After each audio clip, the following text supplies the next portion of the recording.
அனைவருக்கும் வணக்கம். நான் உங்கள் அஸ்ட்ராசியா. ஒரு தொழில் செய்வதற்கு யாரெல்லாம் விசிட்டிங் கால் போட்டு தொழில் செய்தால் யாருக்கு வெற்றி கிடைக்கும், யாருக்கு தோல்வி கிடைக்கும், யார் யாரெல்லாம் விசிட்டிங் கார்டு அடித்து தொழில் பண்ணலாம் அப்படின்னு சொல்லி பார்க்கலாம்.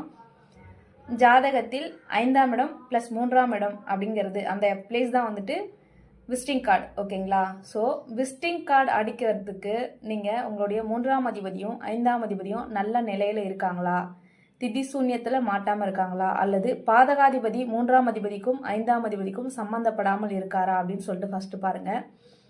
பாதகாதிபதி சம்மந்தப்படாமல் இருந்து திதி சூன்யத்தில் 3ஆம் 5ஆம் அதிபதிகள் மாட்டாமல் இருக்கும்போது உங்களுக்கு விசிட்டிங் கார்டு அடித்து நீங்கள் பண்ணும்போது பெரிய லெவலில் உங்களுக்கு தொழில் வெற்றியை கொடுக்கும்.